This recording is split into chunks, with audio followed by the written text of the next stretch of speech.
Right, let's jump right in. Today we're going to be exploring some pretty fascinating ideas about the Middle East. Okay. Specifically how this, the Baha'i Faith's teachings, they might actually offer solutions to some of the region's really, really complex challenges. Interesting. You sent over some really great sources. And I have to say, what really caught my eye was this idea that spiritual principles can actually create a blueprint, a positive change. It's an interesting perspective, isn't it? Yeah. We're so used to thinking about the Middle East, just, geopolitics and conflict and sort of all of that, right, that it's easy to just overlook the potential for faith-based solutions. Exactly.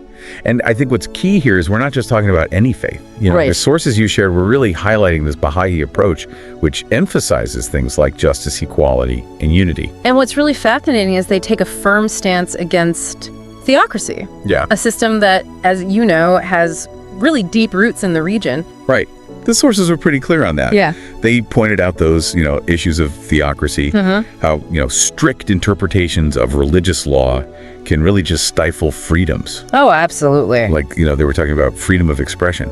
Religion, even just basic conscience, can be stifled when laws are based solely on dogma. It's not just about individual freedom, though. Right. What the sources argue is that when you have this sort of clerical elite that holds all the power, right, it can lead to policies that actually hinder progress in all sorts of areas, from education and science to notably women's rights. Yeah, that's what I found so interesting. Yeah. The Baha'i Faith isn't just offering critiques. Yeah. They're proposing like a totally different system. Yeah. It's almost like a counter-narrative to what we usually hear about the Middle East. It is, and it's a bold one. Right. They outright reject theocracy and advocate for something they call consultation, which emphasizes collaborative decision-making and justice as a cornerstone of governance. Okay, I have to ask, though, is that even realistic? Right.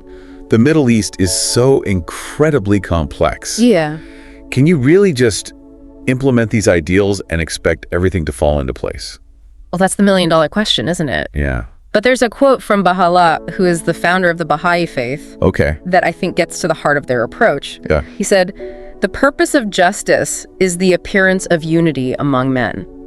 And what's striking is how that transcends a purely religious context. You're right. It speaks to this deeper truth about how societies really function. But how does that translate into like a workable system? Right. This institutional balance idea that was mentioned in the sources. Right. Is that where the rubber meets the road? It seems to be their answer to the potential pitfalls of religious governance. Right. They're not saying throw out all religious influence, but rather let's create a structure where those principles guide society without falling into dogma or sectarianism. Okay. All right. So we've got this framework for governance. Yeah.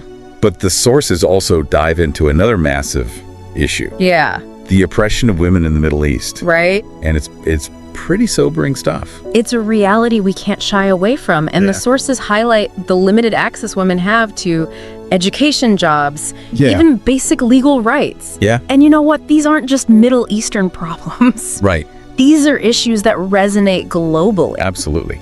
The sources didn't sugarcoat it. They listed things like forced marriage honor killings. Yeah. Practices that are so deeply ingrained in some cultures. Right. It's heartbreaking. And it goes against one of the most fundamental Baha'i principles. Yeah. The absolute equality of men and women. Right. There's a quote from Abdul Baha that I think really captures this. He said, "The world of humanity has two wings. One is women and the other men. Not until both wings are equally developed can the bird fly." That's powerful. It is. So if the current reality is that one wing is, sadly clipped, how does this Baha'i vision propose that we help it to heal and grow? Well, education is a huge part of it. Okay. The sources emphasize that educating girls is non-negotiable. Right. Not just for their own empowerment, but for the progress of society as a whole. Okay. But education takes time. Are there any examples of this equality already at work within the Baha'i community? Absolutely. Something that shows that this isn't just an abstract ideal. Within their own community, women hold leadership positions. They participate in decision-making. It's proof that this principle can be lived, not just preached. Okay, that's encouraging to hear. But we can't talk about oppression without acknowledging that it impacts more than just women. Right. What do the sources say about marginalized minorities in the region? Well, it's another area where the Baha'i perspective challenges the status quo. Yeah. And the sources don't just focus on one group either. They highlight a range of forms of oppression, from denied citizenship rights to systematic violence. Right, and they specifically call out the Baha'i community's own persecution in Iran. Yeah. As a prime example. It's a stark example, but it really highlights this universal problem. Right. Think about any place where minorities are denied basic rights or face discrimination. Yeah. The root causes are often the same. So how does the Baha'i Faith approach this from a solution standpoint? Well, I mean, they obviously can't single-handedly solve global minority oppression. right. But what's their framework? Their starting point is this radical idea of the oneness of humanity. Okay. There's a quote from Baha'u'llah where he calls on people to consort with the followers of all religions in a spirit of friendliness and fellowship. It's about transcending those artificial barriers that divide us. Okay, but that's a pretty tall order. It is. Especially in a region marked by, such deep historical and religious divisions. Yeah. How do they propose actually putting that into practice? Well, they talk about the need for institutional reform, which essentially means creating governance structures that protect everyone's rights, not just the majority. Okay. It's about building a system where everyone feels valued and protected. But isn't that just shifting the problem? Right. If you have a system that favors minorities, won't that alienate the majority and create new conflicts? Well, that's where their emphasis on consultation and unity comes in. They argue that if you have a system where all voices are heard, where decisions are made through collaboration rather than coercion, then you can create solutions that genuinely benefit everyone. I could see how that connects back to their approach to governance. Right. But it can't just be about laws and institutions, right? Yeah, it absolutely. There has to be some kind of cultural shift as well. And the Baha'i community is actively involved in grassroots efforts to promote interfaith dialogue and understanding. They're not just waiting for top-down change. They're working from the ground up to build bridges between communities. It's this two-pronged approach. Reforming systems while also fostering individual and community level change. Right. It's ambitious, to say the least. It is. But what's striking is they laid out a pretty comprehensive vision for how this could actually work. The sources you shared outline 5 principles for a new social order. And they're all interconnected. All right, let's dive into those. What's the first principle and how does it relate to everything we've been talking about? The first one is the unity of religion. It's about recognizing the underlying oneness of all religions, not just tolerating differences, but actively seeking common ground. It tackles that sectarianism head on. So instead of focusing on what divides us, they're saying, hey, let's find the things that unite us and build from there. Exactly. And this isn't just some vague hope for world peace. They connect this to tangible action. For example, they advocate for interfaith dialogue and cooperation on issues that affect everyone. Like poverty or environmental protection. I like that, finding practical ways to put these lofty principles into action. Okay, what's the next principle on their list? The second principle is universal education. They see education as the key to unlocking human potential and breaking down the barriers of ignorance and prejudice. That makes sense, given how much they emphasize education for girls. But they're not just talking about basic literacy here, right? No, they're not. What kind of education are they advocating for? It's about developing critical thinking skills, fostering a love of learning, and instilling a sense of moral purpose. They believe that a truly educated person isn't just informed, they're actually equipped to contribute to building a better world. It's almost like they're trying to create this generation of problem solvers who are also ethically grounded. Exactly. Okay, what's the third principle? Number 3 is justice as the foundation of society. And this goes beyond just having laws. It's about creating a system where justice is at the core of every decision, every institution. So it's not just about punishing wrongdoers, but about building a system that prevents injustice from happening in the first place. Exactly. It's about ensuring fairness and equity for everyone, regardless of their background. Okay, so we've got unity, education, and justice. What's next?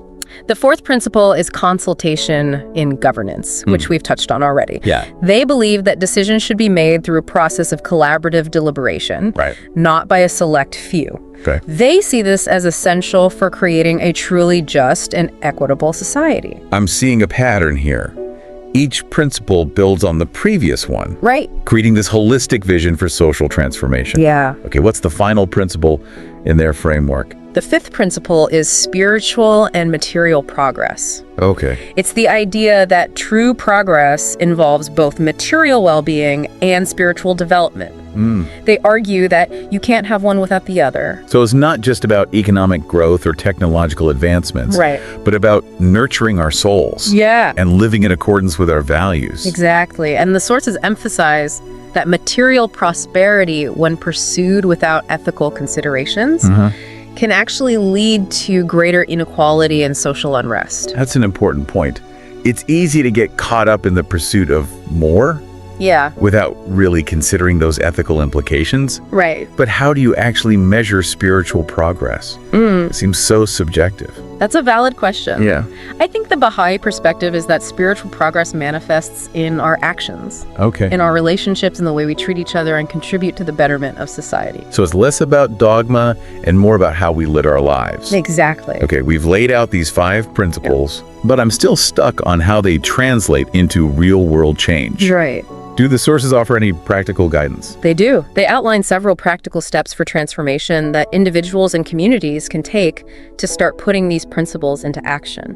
All right, give me the highlights. Yeah. I'm eager to hear how this vision moves beyond just ideas and into tangible action. Well, one of the key steps they highlight is promoting interfaith dialogue and understanding, which we've already discussed. Right. They also talk about empowering women and youth. Okay. Giving them a voice and a role in shaping their communities. So it's about shifting power dynamics and creating a more inclusive decision-making process. Exactly. They also emphasize the importance of strengthening institutions of justice, making sure that laws and legal systems are fair and equitable for everyone. And they talk about engaging in social action, tackling issues like poverty, inequality, and environmental degradation. Wow. It's a pretty comprehensive approach. It sounds like they're not just offering a critique of the status quo. Yeah. They're presenting a whole new paradigm for how we can organize ourselves as a society. That's a good way to put it.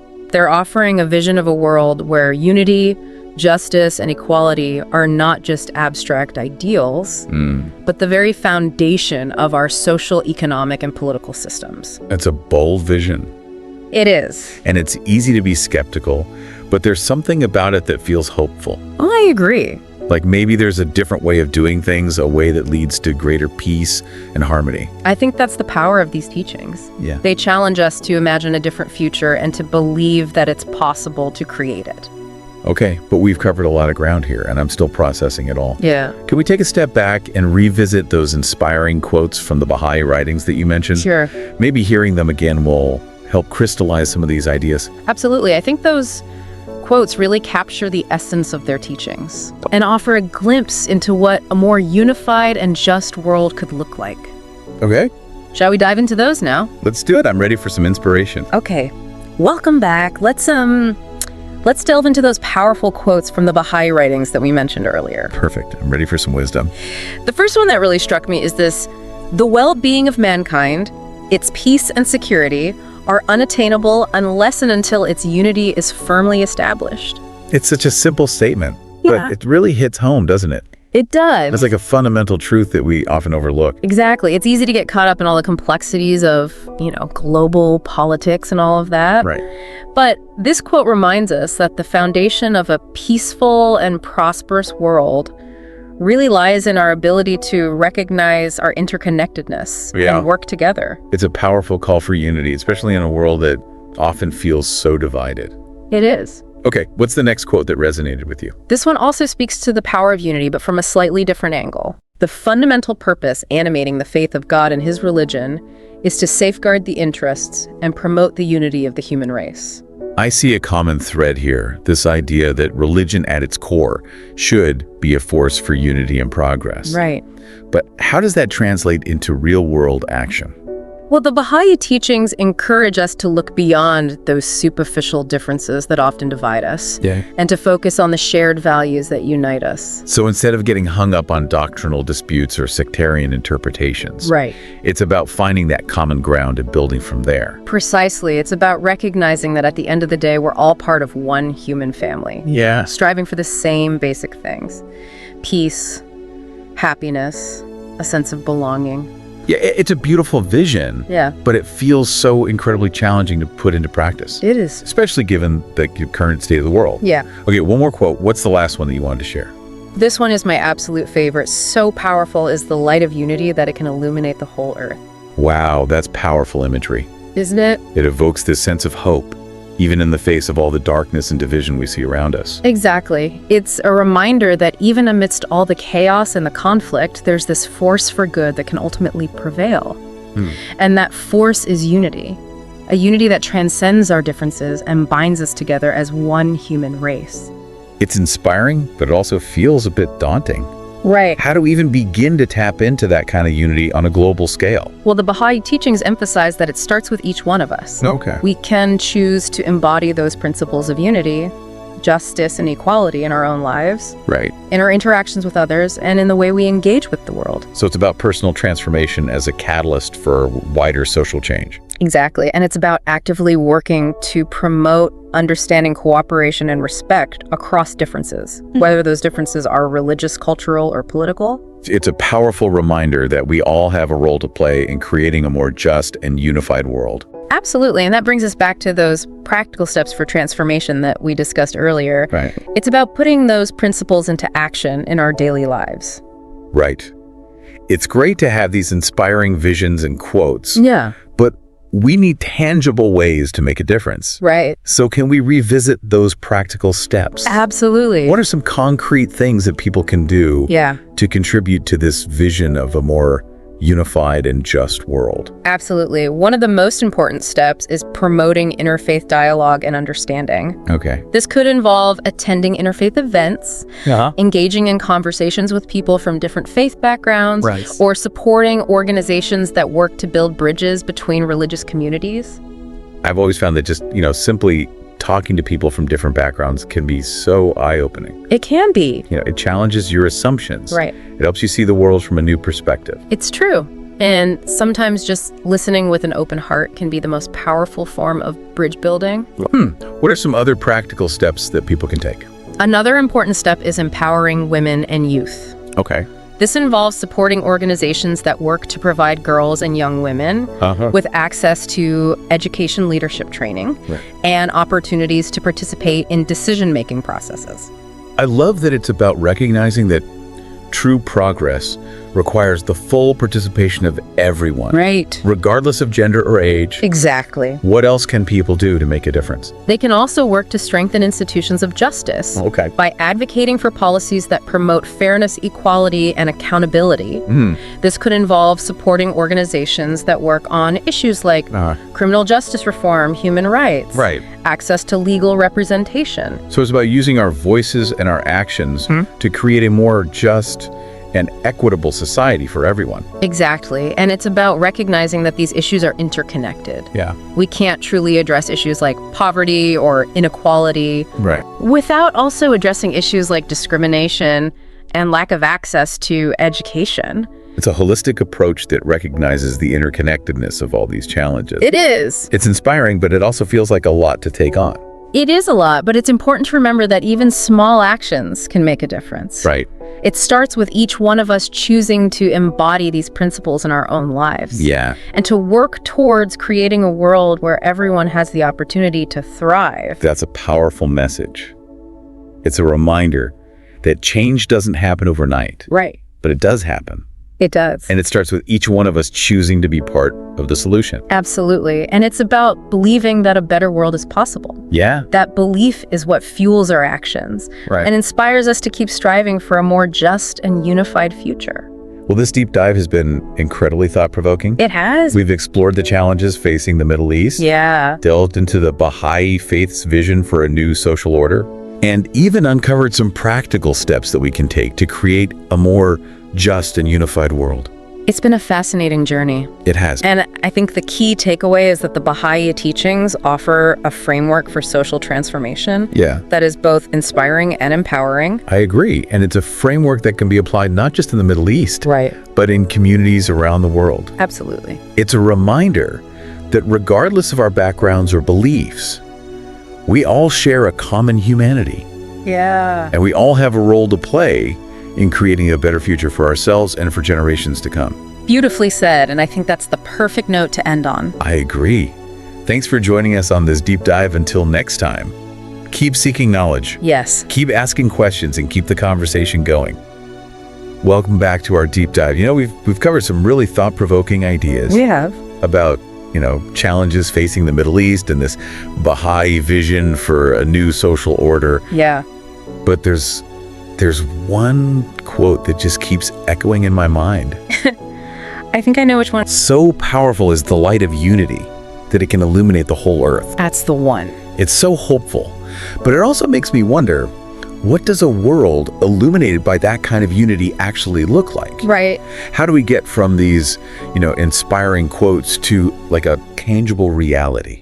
It's a question that the Baha'i writings actually address. Okay. Not necessarily with a detailed roadmap, but more of a call for both individual and collective transformation. Okay. They argue that change really starts within each of us. So it's not about waiting for governments or some kind of global authority to fix everything. Right. But it's about us taking responsibility for our own actions. Exactly. If we want to see a world where unity prevails, where justice is the norm, we have to start by living those principles in our own lives. Okay.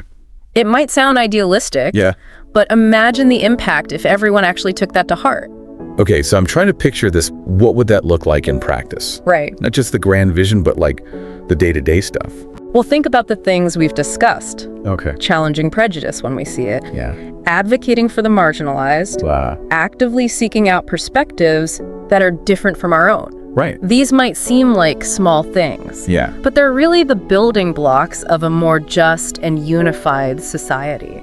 It reminds me of that ripple effect idea. Yeah. Even these small acts of kindness, of understanding, can spread outward and create this positive chain reaction. Exactly. And it's not just about individual actions either. Okay. The Baha'i teachings really emphasize the importance of collective efforts. Right, like those practical steps we talked about. Exactly. Supporting organizations working for peace and justice. Yeah. Promoting education, all of that. Those are all crucial pieces of the puzzle. Okay. It's about using our collective power to create systemic change, to build institutions that reflect those principles of unity and justice.